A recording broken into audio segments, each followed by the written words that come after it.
Hey, everybody, welcome to the SC.Y podcast, episode number 221. Thank you so much for tuning into this episode. Follow me at the SC.Y on SoundCloud, iTunes, and Google Music, and also check out the SC.Y on YouTube, Twitter, Instagram, and Facebook.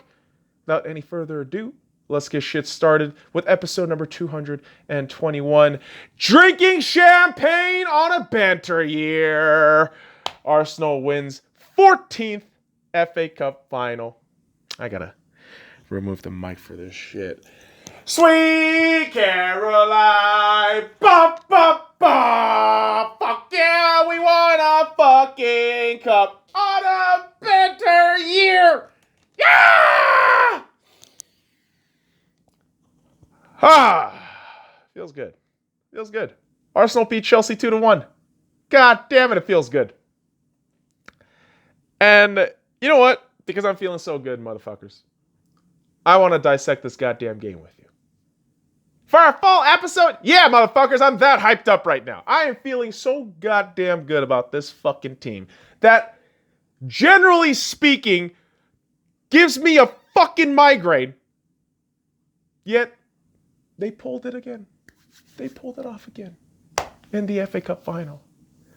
And this FA Cup final in particular was an odd one. August 1st, 2020, at 9:30 a.m., actually, here in the United States, Pacific Standard Time, specifically Las Vegas.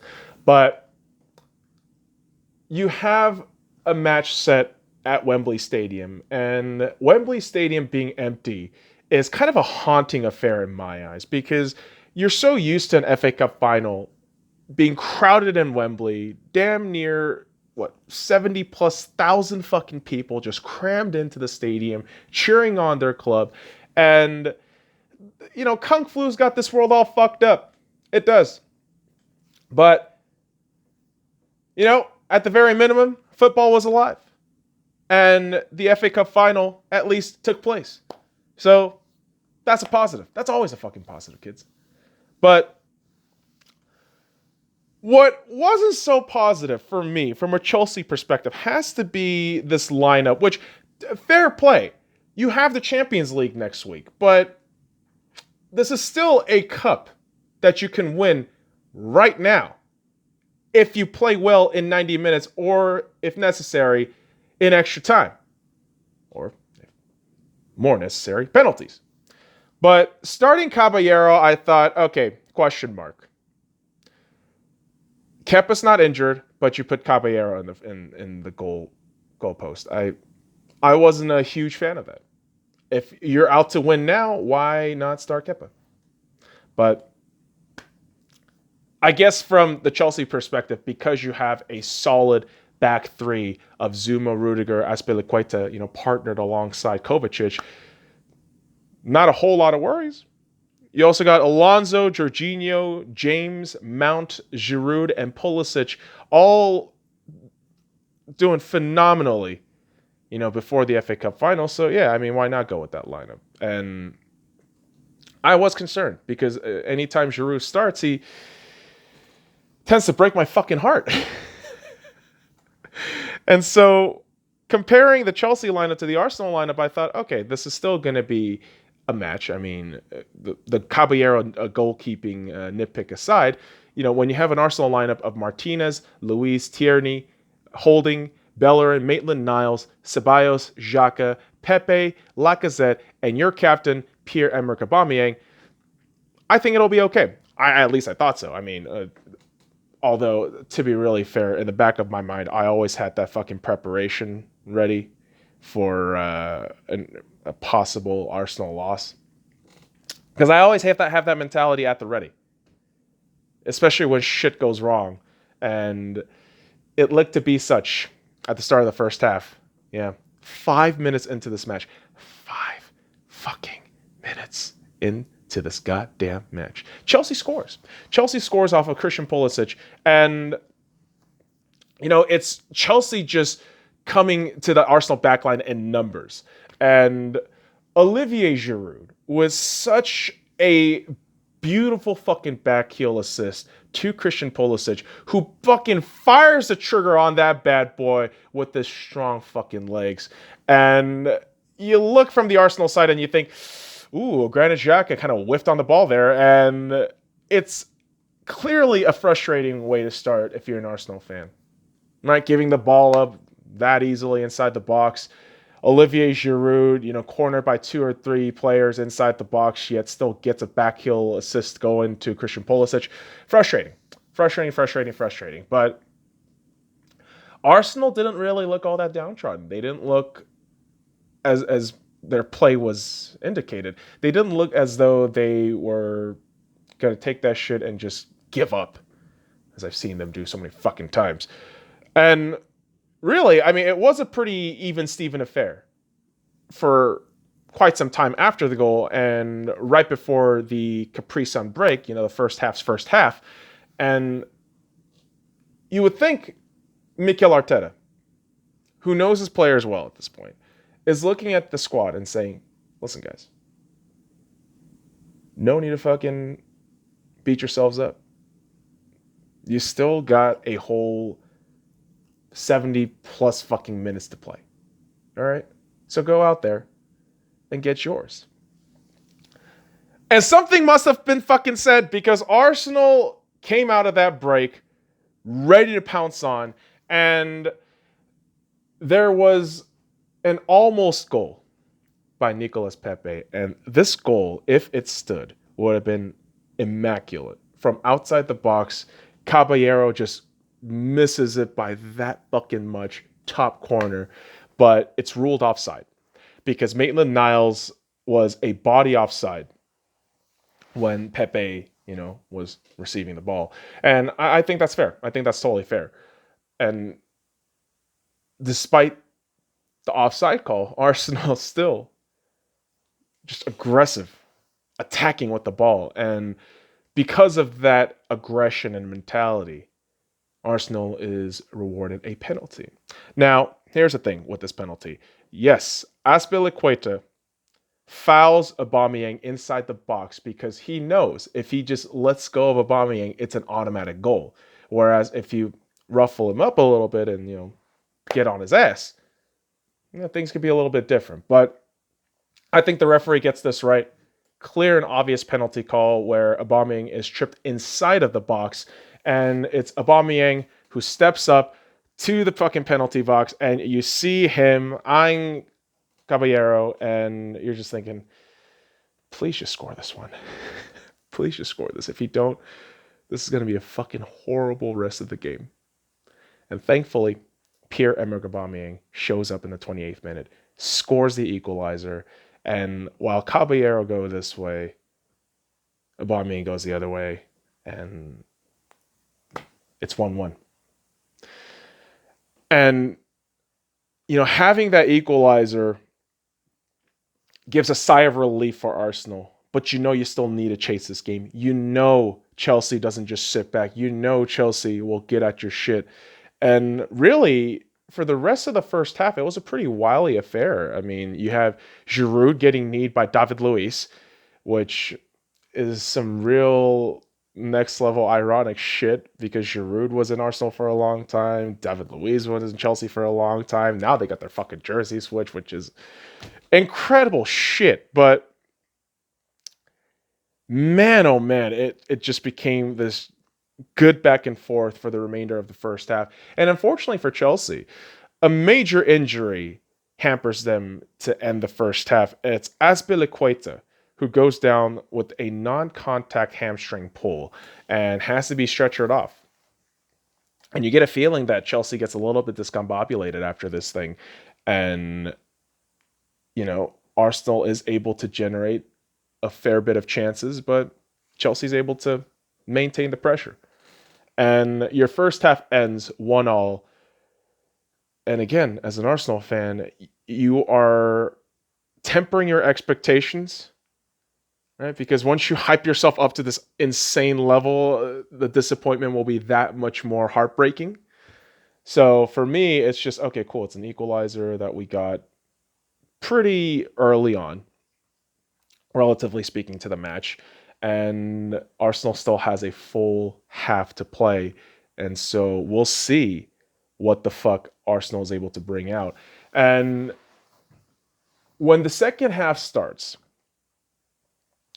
Arsenal's able to do a fair bit, but immediately the play comes to stop when Christian Pulisic on a breakaway, same thing as Azpilicueta, pulls his hamstring on a non-contact incident. And holy fucking shit, how crazy is it that you got two players in two separate halves go down with the same injury? Now, two different circumstances, of course. Because Pulisic, if he gets that separation, I believe this was, I want to say Maitland-Niles or Rob Holding. If Pulisic just gets an inch of separation, he's off to the races, and it's a goal against Emi Martinez, barely 2 minutes into the second half.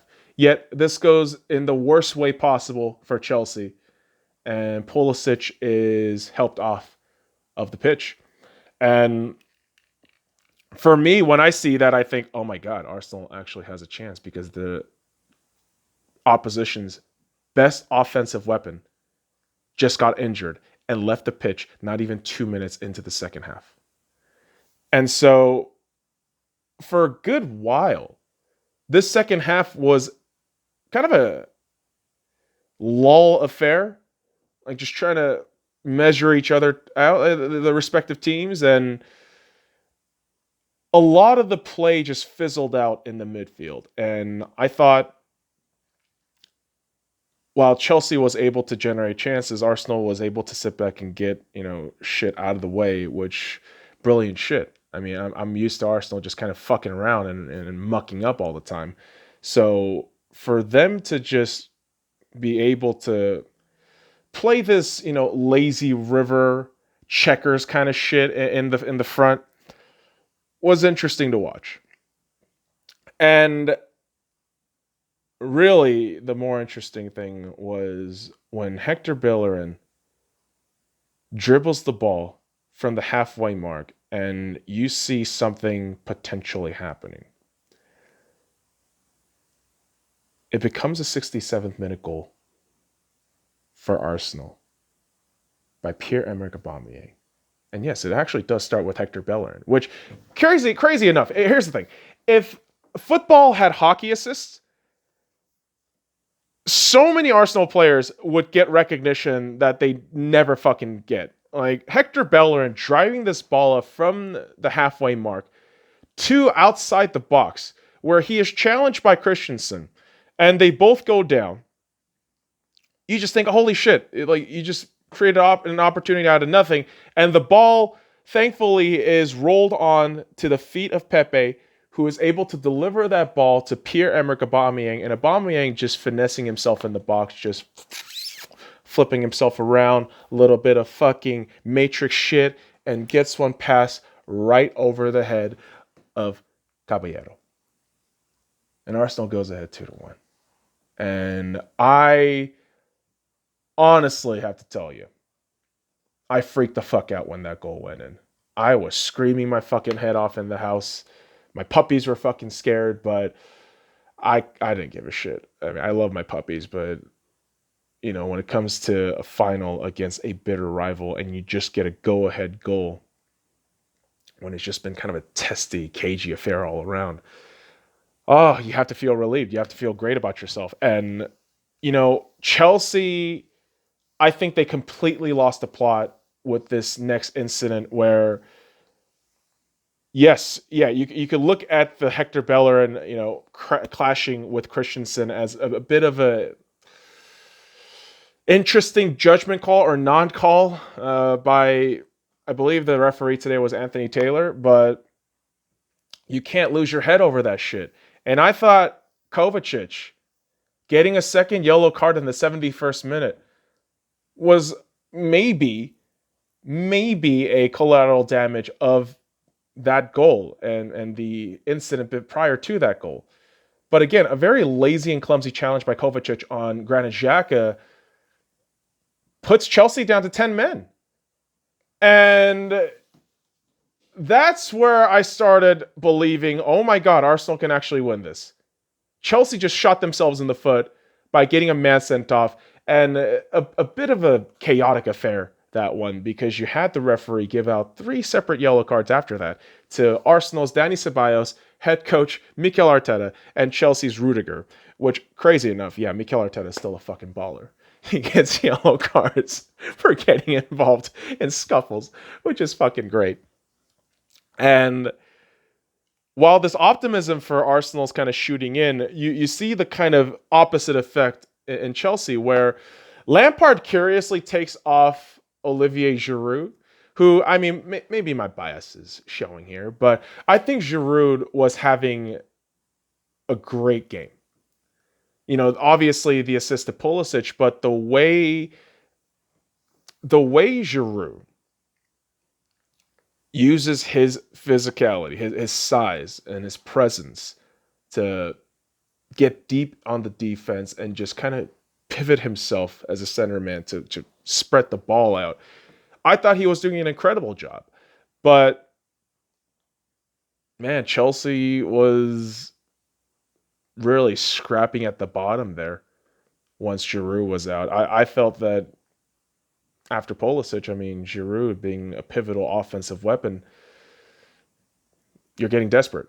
And honestly, I thought Arsenal had a better chance with Giroud off the field. But unfortunately, Arsenal almost shoots themselves in the foot too, where Emi Martinez, in the 80th minute, does something very curious and I thought was surely going to be a handball call and a possible red card and a sending off. But no, VAR deemed it fine, and Emi Martinez seeming handball outside the box was deemed okay. And I can already tell, there's going to be salty Chelsea fans. If, they want to nitpick, they can look at that and say Arsenal cheated. But to be honest, there were plenty of calls and non-calls that went against both teams. And obviously that comes down to just the general shittiness of English FA officiating. But yeah, VAR giveth and VAR taketh. This is just kind of the way shit goes, right? And you would think with that lucky break, Arsenal has to buckle down, be professional, and no nonsense. And when you look at the final 5 minutes, it was a bit of a panic attack for me because David Luiz, who I thought was doing pretty well in this match, pulls his groin and is subbed out for Socrates, who is questionable at times. And thankfully, it was also helped by Chelsea looking real sloppy in the final attacking third, and Arsenal just doing enough to suppress those chances, to limit those chances. And you know that Arsenal's intent, when they had the ball, at least across the halfway mark, was to get Aubameyang a hat trick. I mean, you can see it in the body language of the offensive players, at least guys like Ceballos and Nketiah when he got there, and still Pepe. The intention was to try to get Aubameyang a hat trick. He was already on a brace, but Chelsea did well to quell that out, just fizzle that shit out too from their end. And there we get to fucking injury time. And 7 minutes is a long fucking time in football. It really is. And when I thought the worst of the worst could happen, Emi Martinez going down, he gets back up and says, all right, let's get this shit done. And more shit piles on for Chelsea as Pedro goes down after clashing with Emi Martinez seemingly. And for me, it looks as though he didn't just break something, he shattered something on his shoulder and that fucking upper arm area here, upper fucking shoulder area here. And it took a while for the medical staff to get him off the pitch. And that's where these additional minutes in stoppage time became worrying. And what was more curious was Chelsea was playing with 9 men at this point when Pedro went out, because they used all 5 of their substitution and they were down a man. So despite only having a couple minutes left, when you're down to 9 men, in my eyes, anything can go. Arsenal can struggle to figure out how to stop and fucking silence down a 9-man compact team that could just run at you. So as much as I was worried, Arsenal wasn't. And that was the good news of the day. Arsenal had confidence in their fucking game, and they were able to tough it out in those final minutes of injury time.